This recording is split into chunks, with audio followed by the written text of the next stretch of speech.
Sir వాళ్ళు అడిగింది చక్కగా వినండి, చక్కగా సమాధానం చెప్పండి. మరి సార్ గారిని వేదిక మీద ఆహ్వానిస్తాం.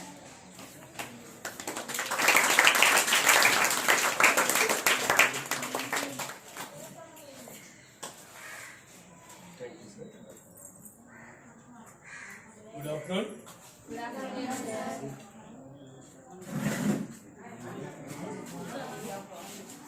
సరే ఫ్రెండ్,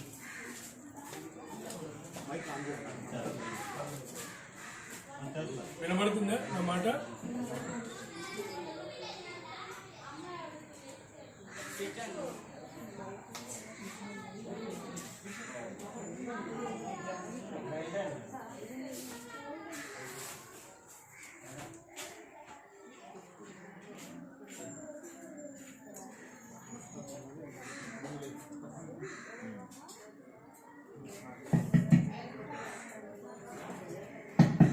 గుడ్ ఆఫ్టర్నూన్.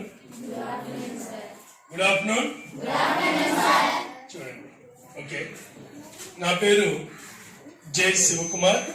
నేను పాసిఫిక్ క్లబ్స్ ఇంటర్నేషనల్ సర్టిఫైడ్ ట్రైనర్ని. ఈరోజు మీ అందరికీ హౌ కెన్ యు విన్, ఎలాగా హౌ కెన్ అంటే ఏంటి, ఎవరికైనా ఐడియా ఉందా?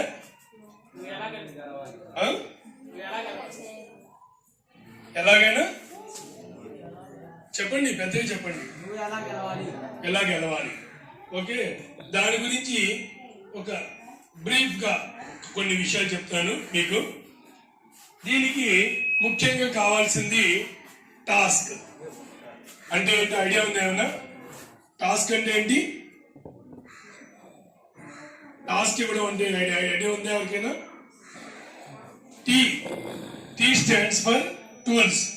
టూల్స్ అంటే మనకు కావాల్సినటువంటి ఏదైనా మనం ఒక పనిని అనుకున్నాము అంటే దానికి కావాల్సినటువంటి సాధనాలు. ఇప్పుడు నేను ఇక్కడికి రావడానికి, ఈ క్లాస్ చెప్పడానికి రావాలి అంటే నాకేం కావాలి? ఇక్కడ నేను చెప్పడానికి రావడానికి నాకేమేమి సాధనాలు కావాలి చెప్పండి.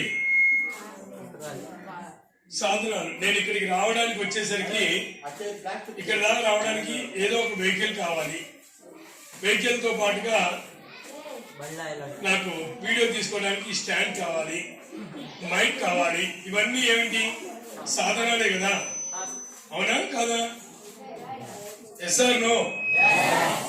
సో మొదటగా మనకు కావాల్సింది ఏంటంటే, ఏదైనా ఒక గోల్ పెట్టుకున్నాము అంటే దానికి ఏమేమి చెయ్యాలి, ఏమేమి సాధించుకోవాలి అంటే దానికి కావాల్సినటువంటి సాధనాలని మనం రెడీగా ఉంచుకోవాలి. అంటే ఇప్పుడు ఫర్ సపోజ్ ఐఏఎస్సి ప్రిపేర్ అవ్వాలి.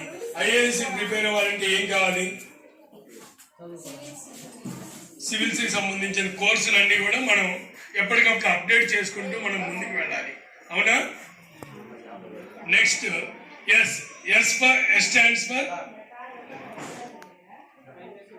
స్టాండ్స్ ఫర్ ఏమైనా ఐడియా ఉందా? స్కిల్స్. స్కిల్స్ అంటే ఏంటి? నైపుణ్యాలు. అంటే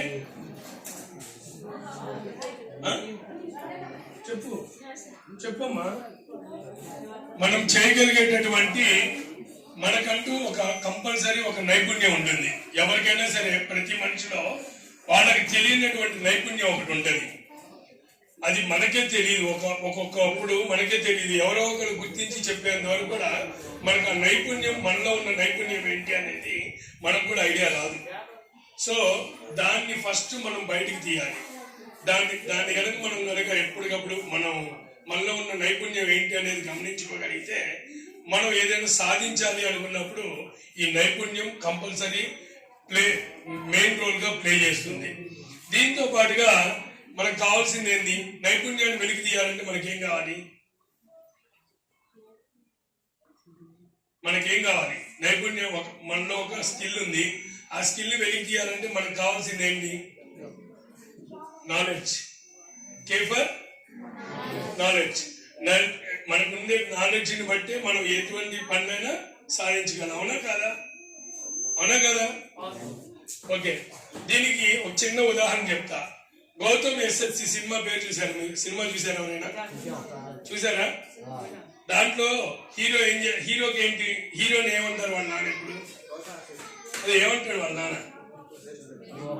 పనికి మాలి కదా అంటాడు. అవునా కదా? అవునా కదా? ఎంతమంది చూసారు సినిమా? ఐడియా ఉందా? ఏమంటాడు వాళ్ళ నాన్న? పనికి మాలి కదా, వేస్ట్ వేస్ట్ అంటాడు. అవునా కదా? కానీ బాడీలో కూడా ఒక నైపుణ్యం ఉంటుంది. ఏంటది? ఎస్. అలాగా ఎంత పనికి మాలిన వాడైనా ఎవరైనా కానివ్వండి, కంపల్సరీ వాడిలో ఒక నైపుణ్యం దాగి ఉంటుంది ప్రతి మనిషిలో. అలా అని వాడు వేస్ట్ ఫెల్లో అన్నది మాత్రం వాడు చదువు కూడా ఆపేయలేదుగా. ఆపేశాడా? ఆ బైక్ మెకానిక్ గా తను ఏం చేయాలి, ఏం సాధించాలి అనేది చేస్తూ కూడా తను ఏం చేశాడు? దేనికి ప్రిపేర్ అయ్యాడు? ఏంటిది? ఐఏఎస్ కి ప్రిపేర్ అవుతాడు, సివిల్స్ కి. అంటే ఆలోచించండి, మనలో మనకు తెలియకుండానే మనకు ఉన్నటువంటి నైపుణ్యం మీద కనుక మనం కాన్సన్ట్రేషన్ పెడితే మనలో మనకు తెలియకుండానే ఒక యాటిట్యూడ్ అనేది బయటకు వస్తుంది. ఇందాక ఏ అనేది చెప్పలా నేను, టిఎస్కే చెప్పాను. ఏ అంటే యాటిట్యూడ్. ఆ యాటిట్యూడ్ ఏంటి అంటే మనకి తెలియకుండానే మనం కనుక ఒక క్రమశిక్షణ కనుక అలవాటు పడితే మనకి తెలియకుండానే మనలో ఉన్నట్టు ఒక యాటిట్యూడ్, ఆ యాటిట్యూడ్ ని డెవలప్ చేసుకోవడం ఎలా ఐడియా ఉంది ఎవరికైనా? లేదా? యాటిట్యూడ్ ని డెవలప్ చేసుకోవడానికి ఒక సింపుల్ గా ఒక 5 పాయింట్స్ చెప్తాను. మనం పెరిగేటటువంటి వాతావరణం, మనతో పాటు తిరిగేటటువంటి స్నేహితులు, మెయిన్ గా వీళ్ళిద్దరిని గమనించుకోండి. మనం పెరిగే వాతావరణంతో పాటుగా మనం తిరిగే స్నేహితులు అవనండి, మనం చదువుకునేటటువంటి చదువు, ఈ 3 కూడా మనకి యాటిట్యూడ్ డెవలప్మెంట్ కావడానికి మంచి దోహదపడతాయి. ఓకేనా? దీంతో పాటు నెక్స్ట్ మనకు ఎదురయ్యే అనుభవాలు. అంటే ప్రతి ఒక్కరికి ఏదో ఒకటి చేదు అనుభవాలు ఎదురవుతుంటాయి ఎక్కువ శాతం. ఎందుకు ఎదురవుతాయి ఆ చేదు అనుభవాలు ఎప్పుడైనా? ఎందుకని? మనం అంటే నచ్చనవు. ఎందుకు నచ్చము? వాళ్ళకి నచ్చము అన్నప్పుడు అది మనం తీసుకునే విధానం ఎలా ఉంటుంది? నెగిటివ్ గా ఉంటుంది. అసలు ఫస్ట్ ఎప్పుడైనా సరే మనం ఒకరికి నచ్చాల్సిన అవసరం లేదు, మనం నచ్చితే చాలు. అది ఒక్కటి గుర్తుంచుకున్నాం అనుకోండి, యాజ్ పాజిటివ్ యాటిట్యూడ్ క్రియేట్ అవుతుంది మనలో. ఆ పాజిటివ్ యాటిట్యూడ్ క్రియేట్ అయినప్పుడు మనకి చేదు అనుభవాలు అనేవి తగ్గుతూ ఉంటాయి. అర్థమైందా? ఏమర్థమైంది? ముందు మనం పాజిటివ్ యాటిట్యూడ్ ని పెంపొందించుకోవాలి. దాన్ని కనుక పెంపొందించుకుంటే మనకి చేదు అనుభవాలు తగ్గి మంచి అనుభవాలు ఎప్పటికప్పుడు ఎదురవుతూ ఉంటాయి. ఓకే, నెక్స్ట్ మనం చదువుకునే విద్య. ఈ విద్యని నెగ్లెక్ట్ చేశాము అంటే మన లైఫ్ ని, మన జీవితాన్ని మనం నెగ్లెక్ట్ చేసినట్టే. అదొక్కటే గుర్తుంచుకోండి. విద్యని కనుక నెగ్లెక్ట్ చేస్తే మన జీవితం నెగ్లెక్ట్ చేసినట్టే. ఈ రెండింటికి రిలేషన్ చాలా దగ్గరగా ఉంటుంది. అవునా కాదా? విద్య ఒక మంచి చదువుకున్న వాడు ఏ ప్లేస్ లో ఉంటాడు, విద్య చదువుకున్న వాడు ఏ ప్లేస్ లో ఉంటున్నారు మీరు గమనించండి. మంచిగా చదువుకొని ఒక పొజిషన్కి వెళ్ళిన వాడు అందరూ కూడా మంచి పొజిషన్స్ లో ఉంటారు. చదువుకున్న వాడు ఏం చేస్తాడు? గుమస్తాగా పనిచేయడమో లేకపోతే ఎక్కడో చోటు లేబర్గా పనిచేయడమో చేస్తూ ఉంటాడు. అవునా కాదా? మంచి విద్య ఉంటే గనక మంచి జీవితం లభిస్తుంది. అది ఎప్పుడు కూడా గుర్తుంచుకోండి ప్రతి ఒక్కళ్ళు కూడా. ఓకేనా? ఇంకొకటి, చెడు అలవాట్లకు దూరంగా ఉంటాం. ఇంకా అది అందరికీ నోటెడ్ అనుకుంటా. ఏంటి చెడు అలవాట్లు అంటే?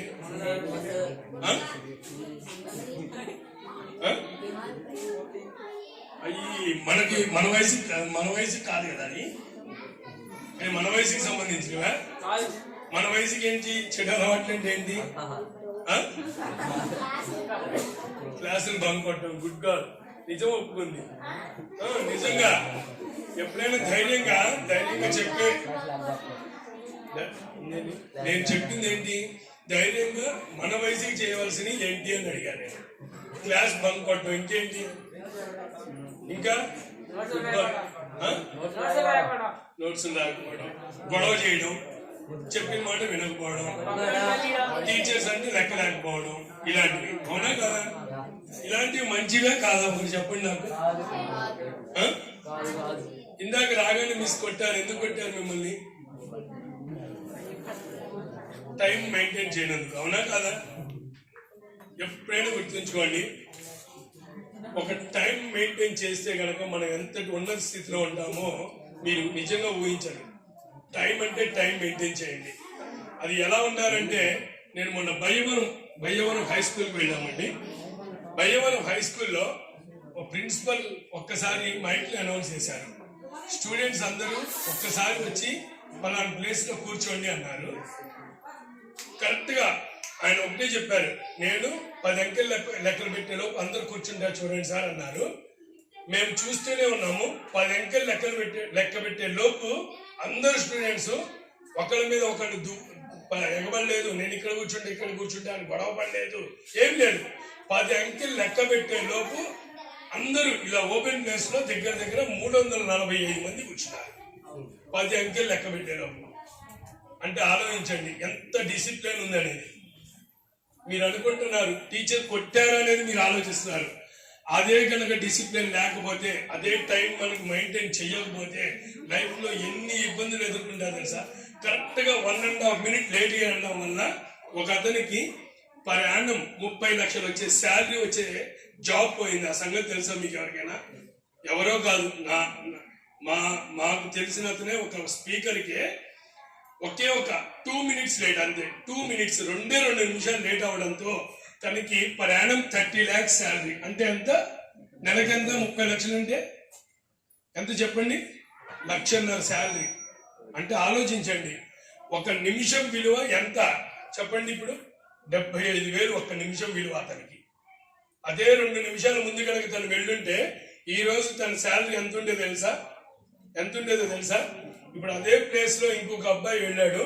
ఆ అబ్బాయికి ఇప్పుడు 66 లక్షల శాలరీ. 66 లక్షల శాలరీ అంటే ఆలోచించండి, 2 నిమిషాల విలువ 30 లక్షలు. అంటే అతనికి 2 నిమిషాల విలువ 1.5 లక్షలు.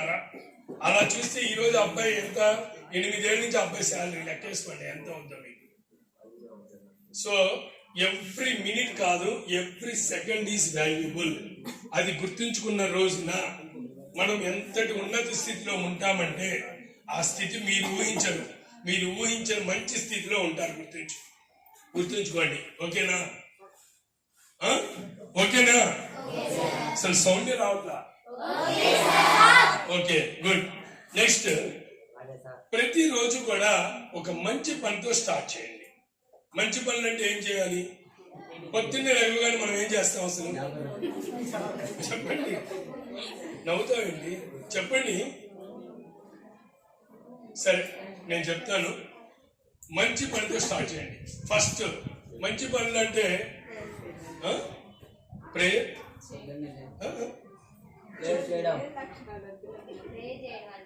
ఓకే, ఇంకా ప్రార్థన, బాగుంది. ఇంకా నేను చెప్తాను, యోగా ఆర్ మెడిటేషన్. అబ్బో అంటున్నారు కానీ ఎవరన్నారు అబ్బో అని అన్నది? ఎవరు? ఒకసారి ఇట్లా లేదన్న, ఒకసారి లేదు. యోగా వల్ల ఎన్ని సాధించచ్చో నీకేమైనా ఐడియా ఉందా? గ్యాడ్జెట్స్ బాగా చూస్తావు కదా నువ్వు? చూడవా? నీ కళ్ళు చక్కగా చెప్తున్నాను ఎంత బాగా చూస్తావు. నీ కళ్ళే చెప్పేస్తున్నాను ఎంత బాగా గ్యాడ్జెట్స్ చూస్తావు. కాదు అని మీ ఇంట్లో వాళ్ళ చేత నాకు చెప్పించగలవా? నువ్వు గ్యాడ్జెట్స్ ఎంత బాగా చూస్తావు, చూడడు అని మా అబ్బాయి చూడని మీ అమ్మ చేత చెప్పించగలవా? నీ కళ్ళు చెప్తున్నాయి నువ్వు గ్యాడ్జెట్స్ ఎంత బాగా చూస్తావు. ఒకసారి ఆ గ్యాడ్జెట్స్ లో నువ్వు చూసుకో. యోగాతో ఎన్ని సాధించవచ్చు అనేది నీకు కనబడతాయి. కానీ గ్యాడ్జెట్స్ ని ఎక్కువ ఉపయోగించకూడదు, అదొక్కటి గుర్తుంచుకోండి. మెయిన్ గా గ్యాడ్జెట్స్ ఎంత ఎక్కువ ఉపయోగిస్తావో, ఇప్పుడు నేనేం చెప్పాను? నువ్వు గ్యాడ్జెట్స్ ఉపయోగించు, నీ కళ్ళు చూసి చెప్పాను నేను. అవునా కాదా? అది నువ్వు ఎంత అబద్ధం చెప్పినా నీ కళ్ళు అబద్ధం చెప్పవు, గుర్తుంచుకో. నోరు అబద్ధం చెప్పినా, నాలుక అబద్ధం చెప్పినా, కళ్ళు అబద్ధం చెప్పవు, నీ ఎక్స్ప్రెషన్ అబద్ధం చెప్పదు. ఓకేనా? నీ ఎక్స్ప్రెషన్, నీ కళ్ళు, నీ హావభావాలను బట్టి నీకు ఉద్యోగం ఇచ్చేవాళ్ళు ఎంతమంది ఉన్నారో నీకు ఐడియా లేదు. ముందు ముందు రోజుల్లో చూస్తావు నువ్వు దాన్ని. కంపల్సరీ చెప్తున్నాను, మనం వీటిలో వచ్చేసరికి కంపల్సరీ అవాయిడ్ చేయాల్సి గ్యాడ్జెట్స్. ఇప్పుడు ఇవన్నీ పాటించాల్సింది. యోగా, మెడిటేషన్, దీంతో పాటుగా బుక్ రీడింగ్ నేర్చుకోండి. అది మంచి పద్ధతి. బుక్ రీడింగ్ ఒకటి. నెక్స్ట్ వచ్చేసరికి లైట్ మ్యూజిక్ అనగానే మన ఊళ్ళో పెడుతున్నారే దాంట్లో అవి కాదు మ్యూజిక్ అంటే. లైట్ మ్యూజిక్ అంటారు. లైట్ మ్యూజిక్ అంటే ప్లెజెంట్ గా ఉండాలి. ఎలా ఉండాలంటే వింటుంటే అలా కూర్చోబుద్ధి అవుతుంది. మీరు ఎప్పుడైనా గమనిస్తే, మీరు ఎక్కడైనా గుళ్ళ దగ్గర కానీ లేకపోతే ప్రేయర్స్ జరిగే చూడండి, పొద్దున్నే చాలా చిన్నగా నీట్గా చెప్తుంటారు. ఎందుకు చెప్తారు? ప్లెజెంట్ గా చెప్తారు. చూసుకోండి మీరు. మధ్యాహ్నం పూట జరిగే వాటికి ఉదయాన్నే జరిగే ప్రేయర్స్ లో చాలా తేడా ఉంటుంది, వ్యత్యాసం కూడా ఉంటుంది. చాలా చక్కగా చెప్తారు. ప్రేయర్ కానివ్వండి, ప్రార్థన చెప్పినప్పుడు కానివ్వండి, చాలా స్మూత్ గా ఉంటాయి. మీరు ఎర్లీ అవర్స్ లో మీరు గమనిస్తే. ఎందుకు అంటే ఆ టైంలో మన సెన్సెస్ అన్ని కూడా యాక్టివ్ గా ఉంటాయి. ప్రెజెంట్ పొద్దున్నే రాగానే మన సెన్సెస్ అన్ని కూడా చాలా యాక్టివ్ గా ఉంటాయి. వీటిని ఎప్పటికప్పుడు డెవలప్ అవుతూ చక్కగా ఆ రోజు మనం చేయాలనుకున్న పని కూడా ఎంత ప్రెజెంట్ గా చేయగలం అంటే అంత ప్రెజెంట్ గా చేయగలం. అవునా కాదా? ఓకే. అసలు అతని పేరేంటి బాబు? నీ పేరేంటి అన్న? అజయ్.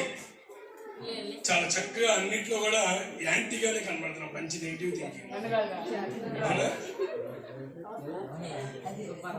అవునా కాదా?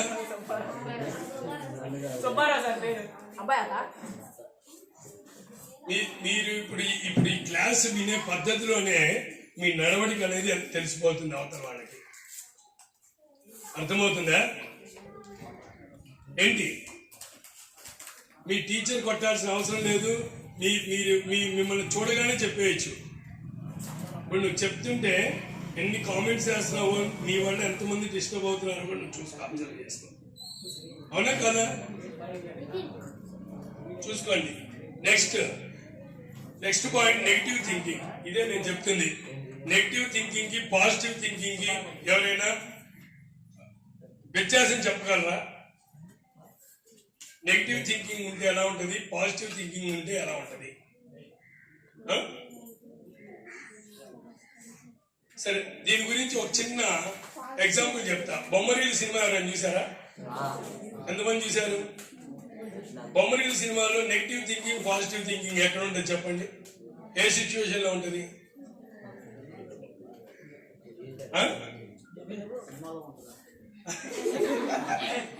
సినిమాల్లో ఉంటుంది. ఏముంటుంది చెప్పండి? వాళ్ళ నాన్న ఏం ఆలోచిస్తాడు? మా అబ్బాయికి మంచి షర్ట్ కొనిపెట్టాలని ఆలోచిస్తాడు. అవునా? కానీ సిద్ధార్థ్ ఏం ఆలోచిస్తాడు? నాకు నచ్చింది నేను కొనుక్కోవాలి, నాకు మా నాన్న సెలెక్ట్ చేసేది ఏంది అంటాడు. ఇద్దరు అనుకుంటుంది ఒక పాయింటే, కానీ వాళ్ళ నాన్న పాజిటివ్ థింకింగ్ లో ఉన్నాడు అన్న, వాళ్ళ నాన్నగారు. అవునా కాదా? కానీ అబ్బాయి ఎలా ఉన్నాడు?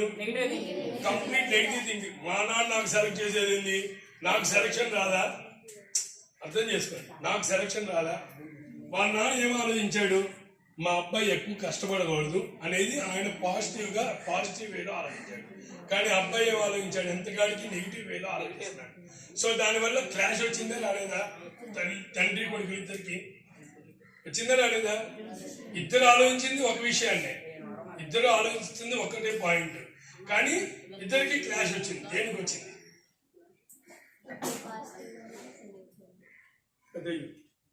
పాజిటివ్ థింకింగ్ అన్నారు, ఇంకొక నెగిటివ్ థింకింగ్. అప్లై చేయండి. తను చెప్పిన డైరెక్ట్ అప్లై చేయండి.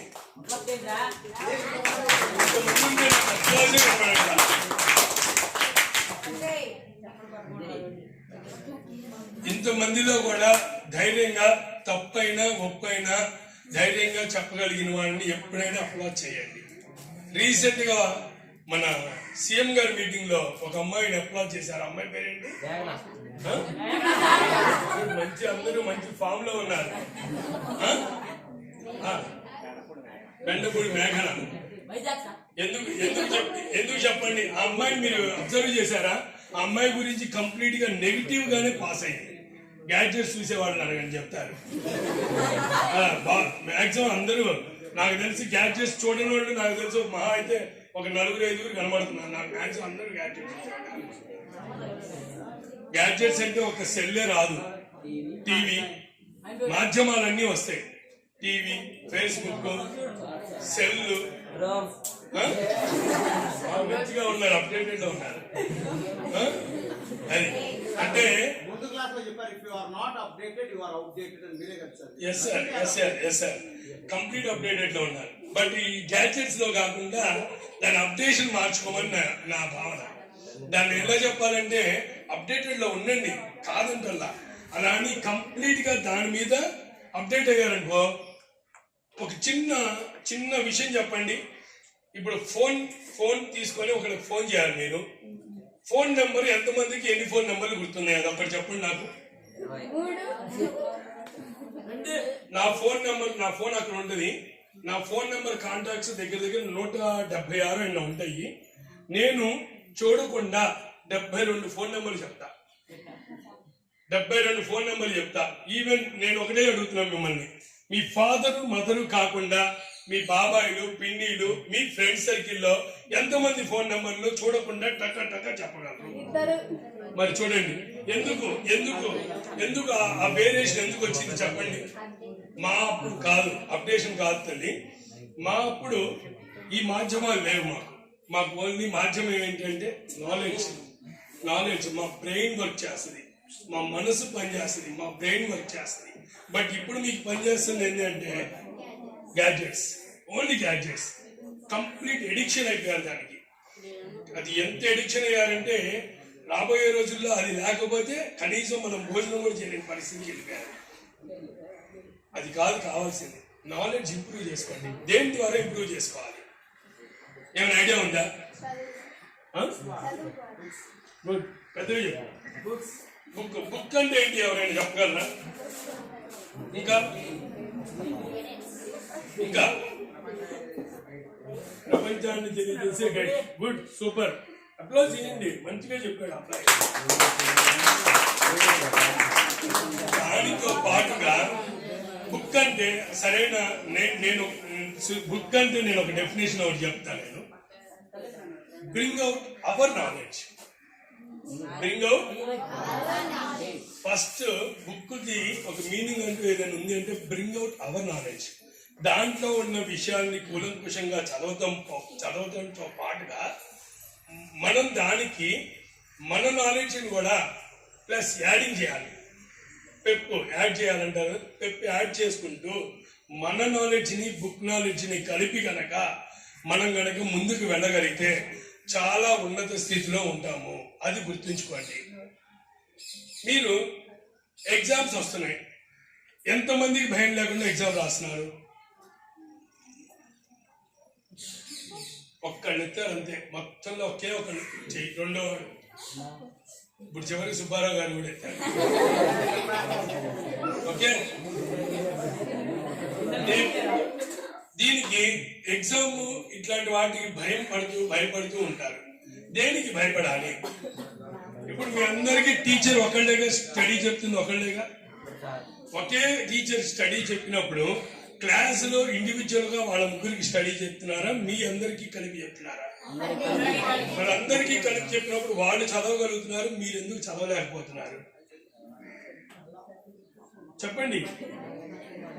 ఏంటమ్మా చెప్పు. భయం చెప్పండి. దేనికి భయం లేకుండా ఎగ్జామ్ రాస్తే అన్ని చదివినట్లే. భయం లేకుండా ఎగ్జామ్ రాస్తే అన్ని చదివినట్లే. ఓకే, ఇంకా నేను అన్నది ఏంటి? టీచర్ చెప్తుంది అందరికీ ఒకే సబ్జెక్ట్ గా. ఇప్పుడు మీ అందరికీ కలిపి సబ్జెక్ట్ చెప్పానా? ఇండివిజువల్ గా సుబ్బారావుకో, లేకపోతే సురేష్ కో, లేకపోతే మాధవికో, లేకపోతే జ్యోతికో కలిపి చెప్పానా? ఇప్పుడు నేను చెప్పే సబ్జెక్టు మీకు ఇండివిజువల్ గా చెప్తున్నానా, అందరికి కలిపే చెప్తున్నానా? బట్ రిసీవింగ్ తీసుకునే విధానం మీలో ఉందా, లేకపోతే చెప్పే విధానం తప్పు నాలో ఉందా? ఇప్పుడు 4-5 నేను అడిగిన వెంటనే క్వశ్చన్ కి వెంటనే హ్యాండ్స్ రేజ్ చేస్తున్నారు. ఒకళ్ళిద్దరు మంటనే చెప్తున్నారు, మిగతా వాళ్ళు ఎందుకు చెప్పలేకపోతున్నారు? భయమా ఏంటి? భయం ఎందుకు? ఇప్పుడు ఇదేం ఎగ్జామినేషన్ కాదు కదా. Why you are feeling? ఎందుకు భయపడుతున్నారు మీరు? భయపడాల్సిన అవసరం ఏంటి? ఫ్రెండ్లీనే కదా ఇది, అవునా కాదా? సో ఫస్ట్ పాయింట్ మీరు ఫియర్ వదిలేయండి. Okay, next create a well planning. ఎప్పుడైనా సరే మనం చదువుకోవాలంటే ఒక ప్లానింగ్ రెడీ చేసుకోండి. ఎలా అంటే ఇప్పుడు ఈ రోజు మనకి హోంవర్క్ ఇచ్చారు, హోంవర్క్ ఇన్ టైం మనం ఇన్ టైంలో కనుక కంప్లీట్ చేస్తే ఏ రోజైనా సరే ఇన్ టైంలో కంప్లీట్ చేయడం అంటే ఇప్పుడు ఇంటికి వెళ్తాము, వెళ్ళగానే హోంవర్క్ కంప్లీట్ చేసేసాక మీరు రెస్ట్ తీసుకోండి. రెస్ట్ అంటే వెంటనే నిద్రపోమని కాదు, కాసేపు మైండ్కి రిలాక్సేషన్ ఇవ్వండి. ఈ మైండ్కి రిలాక్సేషన్ ఇచ్చిన తర్వాత మీరు చేయాల్సింది ఏంటి అంటే, మీకు రాని సబ్జెక్ట్ ఏదో ఒకటి ఉంటుంది, కష్టమైన సబ్జెక్టు అంటే మీకు మీరుగా తరోగా కొద్దిగా ప్రిపేర్ అవ్వాల్సిన సబ్జెక్ట్ ఉందనుకోండి, ఆ సబ్జెక్ట్ని తీసుకొని ఒక 10 minutes చదవడం కాదు, చదివితో ఎవరైనా చదువుతారంటే మ్యాక్సిమం ఎవరైనా చదివినప్పుడు ఎలా చదువుతారు? ఒకసారి లేచి నుంచోండి, ఒకళ్ళు లేచి నుంచొని చదువు అమ్మ. ఇది ఎలా చదువుతావు? మామూలుగా నువ్వు ఇంట్లో ఎలా చదువుతావో చెప్పు, అంతే. ఇది నీ సబ్జెక్ట్ అనుకుని చదువు, ఏదో ఒకటి నీకు తెలిసిన సబ్జెక్ట్ చదువుకోండి. ఇంట్లో చదువుకునేప్పుడు ఇలానే చదువుతావా, లేకపోతే మామూలుగా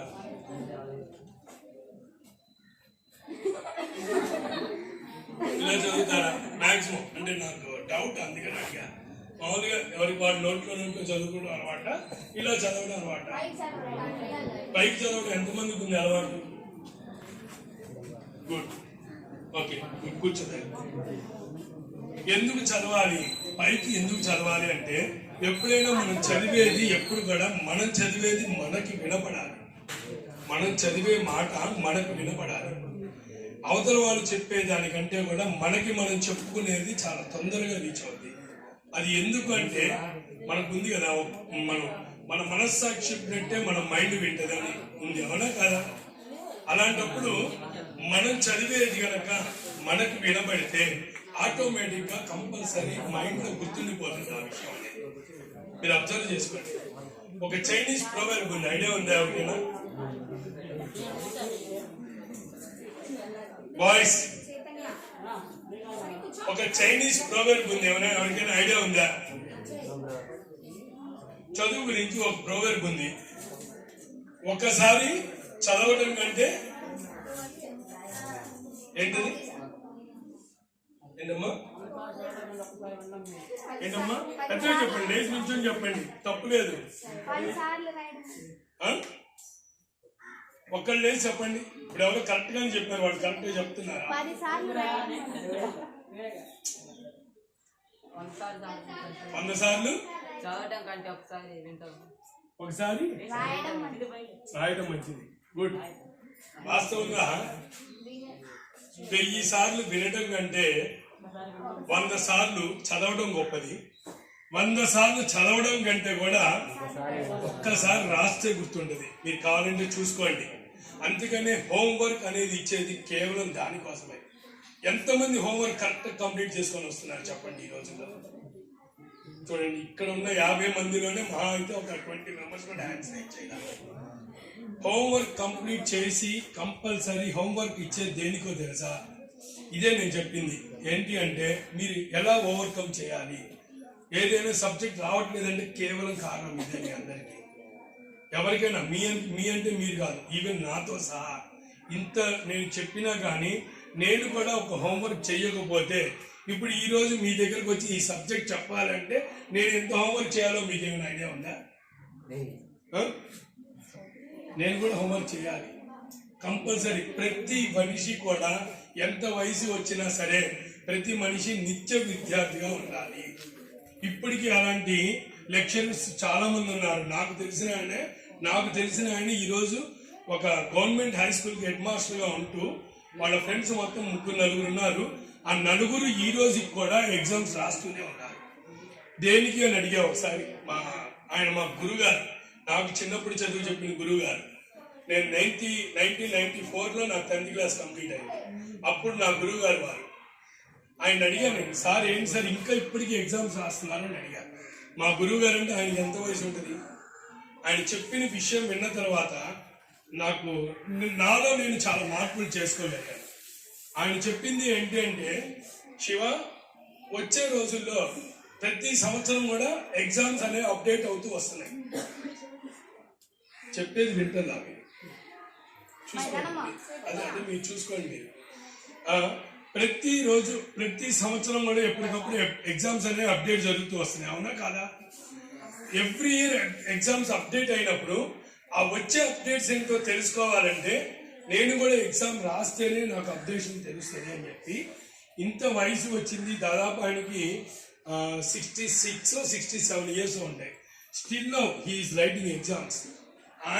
ఆయన కింద చదివిన వాళ్ళు ఆల్మోస్ట్ ఇప్పుడు మొన్న ఐబీకి 3 సెలెక్ట్ అయ్యారు. ఐబీ అంటే ఐడియా ఉందా మీకు? ఐబీ అంటే ఇంటెలిజెన్స్ బ్యూరో డిపార్ట్మెంట్.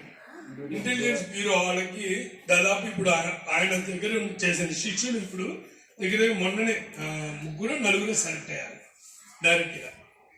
స్టిల్ అదే స్టూడెంట్స్ తో సార్ ఎగ్జామ్ రాశారు, ఐబీ ఎగ్జామ్ కూడా రాశారు సార్. ఎందుకు అంటే ఆయన స్టూడెంట్స్ ఏదైనా డౌట్ ఉంటే స్టిల్ సార్ దగ్గరికి వచ్చి అడుగుతారు హెడ్ మాస్టర్ దగ్గరికి. సో వాళ్ళకి నేను అప్డేషన్ ఇవ్వాలంటే నేను అప్డేట్ ఎట్లా ఉండాలి అని ఆయన చదువుతున్నారంటే ఆ ప్రాధాన్యత ఆలోచించండి. మీకు ఇచ్చే హోంవర్క్ ఎంత ప్రాధాన్యమైందో మీరు ఆలోచించుకోండి. దాంతో పాటుగా రివిజన్ చేయండి కంపల్సరీ. ఇవన్నీ కనుక మీరు చేయగలిగితే అసలు నథింగ్, అసలు ఓవర్కమ్ ఈజీగా చేసేస్తారు మీరు. ఎగ్జామ్స్ కాదు, ఇంకా దానికంటే డబల్ ఓవర్కమ్ చేస్తారు మీరు.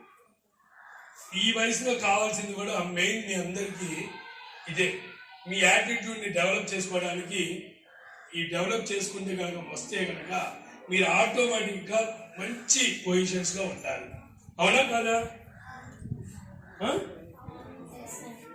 దీంట్లో ఇంకొకటి టైం మెయింటెనెన్స్. ఇందాక స్టార్టింగ్లోనే చెప్పేశాను నేను, అది టైం మెయింటైన్ చేయడం. టైం మెయింటైన్ కనుక చేస్తే దానివల్ల వచ్చే ఉపయోగాలు కూడా మీకు ఇందాకనే చెప్పాను, అవునా కాదా? సో మేజర్గా పాటించాల్సింది టైం మేనేజ్మెంట్. ఎవరైనా కానివ్వండి, టైం అంటే టైం. మాకు 2:30కి ఇక్కడికి రావాలి అని ఉంటే కరెక్ట్ ఎగ్జాక్ట్ 2:25కి ఇక్కడ ఉన్నాం. ఎందుకు?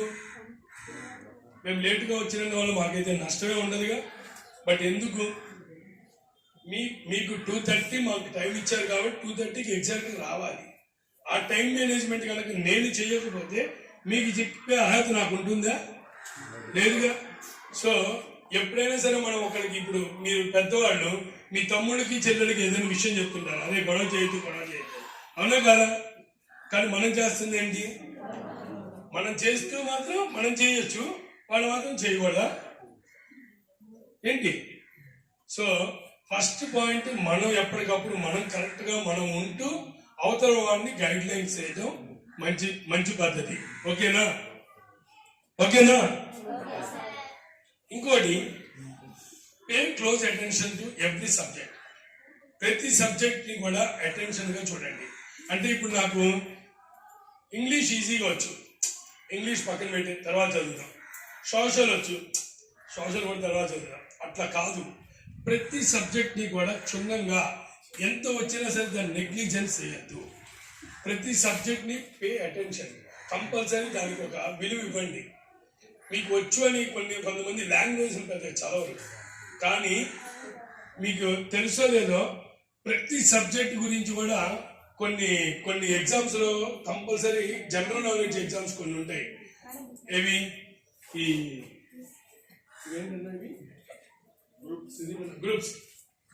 గ్రూప్స్ లో మీరు గమనిస్తే ప్రతి సబ్జెక్ట్ మీద మీకు పట్టు కావాలి. అది ఐడియా ఉంది ఎవరికైనా?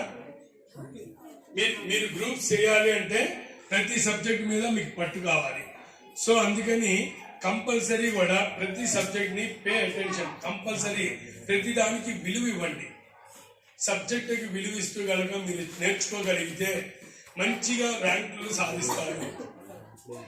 నేను మ్యాథ్స్ అసలు చదవను నేను, కానీ నాకు ఫుల్ ఫీవర్ 10th క్లాస్ 94లో. ఒక రకంగా చెప్పాలంటే మా హెడ్ మాస్టర్ గారు నన్ను చేతులతో పట్టుకొని తీసుకొని వెళ్ళారు ఎగ్జామినేషన్ హాల్కి. దాదాపు 20 minutes లేట్గా విత్ పర్మిషన్ లెటర్ తీసుకుని వెళ్ళారు. ఎలా అంటే ఫుల్ ఫీవర్ నాకు. ఎంత ఫీవర్ అంటే కనీసం పట్టుకుంటే కాలిపోతుంది నా బళ్ళు, అంత ఫీవరు. నాకు మ్యాథ్స్ అంటే అస్సలు రాదు నాకు. 10th class ఎగ్జామ్ నేను వితౌట్ ప్రిపరేషన్ వెళ్ళా. కానీ అప్పుడు మాకు చెప్పిన గురువులు చెప్పింది కూడా ఇదే, ఎప్పటికప్పుడు మీకు చక్కగా నేర్చుకోండిరా, ఇది రానప్పుడు ఇది చదువుకోండి, రానిది చదువుతూ అలానే వచ్చిందని వదిలేయద్దన్నారు. నాకు ఇంగ్లీష్ బాగా వచ్చు, కానీ ఇంగ్లీష్ని ఎప్పుడు తక్కువ చదవాలి. ఇంగ్లీష్ని కూడా అదే విధంగా చదివాను. నాకు ఇంగ్లీష్ ఎంత చదివానో మ్యాథ్స్ అంతే చదివాను. ఇంగ్లీష్లో వచ్చేసరికి 92 మార్క్స్, మ్యాథ్స్లో 96 మార్క్స్ వచ్చినాయి. నాకు అస్సలు రాదు నాకు సబ్జెక్ట్ అది. బట్ నేను కనీసం వితౌట్ ప్రిపరేషన్ అంటే ఎగ్జామినేషన్ రేపు అంటే ఇక నైట్ కూర్చుంటారు, అర్ధరాత్రి తిరగేస్తుంటారు. ఇప్పుడున్న మన స్టూడెంట్స్ అందరూ ఒక రోజు ముందు 2 రోజుల ముందు ఇక ఆ సబ్జెక్ట్ కూడా చచ్చిపోద్ది అనమాట. అంత దారుణంగా ఆ సబ్జెక్ట్ ని చప్పి పాతేస్తారు. అవునా కదా? అలా కాదు. అదే కనుక మీరు ఫస్ట్ నుంచి కనుక చదివినట్లయితే మీరు చివరి రోజున అంత కష్టపడాల్సిన అవసరం లేదు. చాలా మంది ఎగ్జామినేషన్ ముందు నుంచే మనం కనుక ప్రిపరేషన్ చేసుకుంటూ కనుక వెళితే చివరి రేపు ఎగ్జామ్ అన్నా కానీ ఈ రోజు మనం టెన్షన్ పడాల్సిన అవసరం ఉండదు. ఓకేనా? ఓకే. మెయిన్గా రెస్ట్ ఎందుకు ఉండాలి అంటే, ఇప్పుడు మనకి స్కూల్ చూస్తే పొద్దున్న నుంచి సాయంత్రం దాకా స్కూల్ ఉంటుంది. ఇంటర్వెల్ దేనికి ఇస్తారు మనకి? ఏమైనా ఐడియా ఉందా? దేనికి? మైండ్ ఫ్రెష్నెస్కి. గుడ్, వాస్తవం అది. మైండ్ ఫ్రెష్నెస్కి ఇచ్చేది ఇంటర్వెల్ అనగానే చూడండి, పొద్దున్నే రాగానే ఇక ఫుల్ స్ట్రెస్ అయిపో ఒక 2 hours టక్క టక్క టక్క టక్క అన్నీ రాస్తూ ఉంటాడు. ఆ తర్వాత చూడండి 2 hours దాంట్లో కాడి నుంచి వాళ్ళ మైండ్ సెట్ చూస్తే మీరు అబ్జర్వ్ చేస్తే ఇక అక్కడి నుంచి వాడు స్టార్ట్ అవుతాడు. వాళ్ళలో ఉన్నటువంటి చిరాకు చీదర అంతా. ఈ స్ట్రెస్ అనేది బయటికి వచ్చే టైంకి మనకి ఇంటర్వెల్ ఇస్తారు. ఇంటర్వెల్ ఇచ్చే దేనికి అంటే మైండ్ రిలాక్సేషన్ కోసం, మెంటల్ రిలాక్సేషన్ కోసం. ఈ రిలాక్సేషన్ కనుక మనం ఎప్పటికప్పుడు కనుక తీసుకుంటే ఎక్కువసేపు తీసుకోకర్లా, 5 to 10 minutes అంతే. ఆ రిలాక్సేషన్ తీసుకుంటూ మన సబ్జెక్ట్స్ని ఎప్పటికప్పుడు కనుక రివైజ్ చేసుకుంటూ కనుక మనం ముందుకు వెళితే మంచి పొజిషన్స్లో ఉంటాము. అవునా కాదా? మీకు సంగతి తెలుసో లేదో, నేను బ్యాక్ బెంచ్ స్టూడెంట్ని. మీ అందరికీ తెలుసో లేదో? అందరికంటే బ్యాక్ బెంచ్లో ఉంటాను నేను స్టూడెంట్గా. అస్సలు చదవను, ఓపెన్గా చెప్తున్నాను, అస్సలు చదవను. మీరు అసలు ఏం చేస్తున్నారు? గొడవ అంటే ఇది కాదు. మేము గొడవ చేసాం, కానీ గొడవ చేసినా కానీ ఎంత బ్యాక్ బెంచ్లో ఉన్నా కానీ మేము చదవము అన్నాను. కానీ మేము ఎగ్జామ్స్లో కానీ ఎప్పుడు కూడా మేము ఎప్పుడు తప్పలేదు, ఎప్పుడు మీ అంత టెన్షన్ కూడా పడలేదు, ఏది కూడా స్ట్రెస్ తీసుకోవాలి. దేనికి అంటే మాకంటూ ఒక క్రమశిక్షణ మేము అలవాటు చేసుకున్నాం. ఇలానే ఒకళ్ళు మాకు మోటివేషన్ ఇస్తే మా గురువు గారే వారు. ఇప్పుడు మీరు మీ గురువులను అసలు వాస్తవంగా చెప్పాలంటే, మేడం అంతసేపటి నుంచి చెప్తున్నారు, వాయిస్ చూడండి, ఇప్పటికీ సిట్ రైట్ గా కూర్చోలేరు. మేడం ఇందా అని చెప్తూనే ఉన్నా కానీ మా గురువు మాకు ఆదిలక్ష్మి మేడం గారు ఒక మేడం గారు ఉండేవాళ్ళు. ఆమె కనుక చెప్పింది అంటే ఇక మేము ఎక్కడ కూర్చున్నామో అక్కడి నుంచి కదిలేవాళ్ళం కాదు. అంటే గురువుకి విలువనిచ్చిన వాడు ఏ రోజైనా సరే మంచి ఉన్నత స్థానంలో ఉంటాడు. గుర్తుంచుకోండి. గురువుకి విలువనివ్వకపోతే నువ్వు ఎంత చదువుకున్నా కానీ రాసుకోను. ఈరోజు ఒక కాగితం మీద రాసుకో, బుక్లో రాసుకో. గురువుకి విలువనివ్వకుండా గురువుని చులకనగా చూసిన వాడు నువ్వు ఎంత పొజిషన్కి వెళ్ళిపో, మళ్ళీ కిందకి పడిపోతావు. Damn sure. నేనైతే చెప్పగలను, గురువుకి విలువ ఇవ్వండి, వాళ్ళ మాటని గౌరవించండి. వాళ్ళు చెప్పేది మన మంచి కోసం, వాళ్ళ మంచి కోసమా? మీరు ఇప్పుడు చదువుకోకపోతే వాళ్ళకి ఏమైనా నష్టమా? గురువు గారికి లేదుగా. మీరు క్రమశిక్షణగా ఉండకపోతే వాళ్ళకి ఏమైనా నష్టమా? కానీ నష్టపోయేది ఎవరు? కానీ ఇంత తెలిసి ఇప్పుడు మీరు సమాధానం చెప్తున్నా కానీ గొడవ చేస్తున్నారంటే తప్పు ఎక్కడుంది? సో అది తెలుసుకొని దాన్ని బాధ్యతాయుతంగా తీసుకొని మనలో ఉన్నటువంటి తప్పుల్ని కనుక రెక్టిఫై చేస్తే మంచి ఉన్నత స్థితిలో ఉంటాము. అది గుర్తుంచుకోండి. ఎప్పటికైనా సరే నేను రాసుకోమన్నాను కదా, రాసుకోండి. ఏ రోజైనా సరే మీ హెచ్ఎం గారి దగ్గర నా నెంబర్ ఉండేది, కావాలంటే నాకు ఫోన్ చేయండి, నేను చెప్తా. ఇది కాదు అని కనుక మీరు కనుక చెప్తే నేను మాట్లాడతాను మీ అందరితో ఆ రోజున. ఓకేనా? ఓకేనా? ఓకే.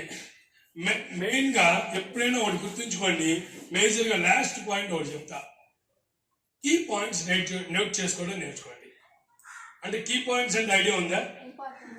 ఇంపార్టెంట్ పాయింట్ అంటే ఇప్పుడు ఒక క్వశ్చన్ మొత్తంలో ఒక పాయింట్ ఉంటుంది. ఆ పాయింట్ కనుక తీసుకుంటే ఆటోమేటిక్ గా క్వశ్చన్ మొత్తం గుర్తు వస్తుంది. అవునా కాదా? గుడ్. అలా కీ పాయింట్స్ నోట్ చేయడం అనేది ఇప్పటి నుంచే నేర్చుకోండి, అలవాటు చేసుకోండి. ఇది రైట్ టైం టు మీరు నేర్చుకోవడానికి కరెక్ట్ రైట్ టైం అనమాట. సో ఆ కీ పాయింట్స్ నోట్ చేసుకుంటూ ఎప్పటికప్పుడు మీరు డెవలప్ అవ్వండి. ఓకేనా?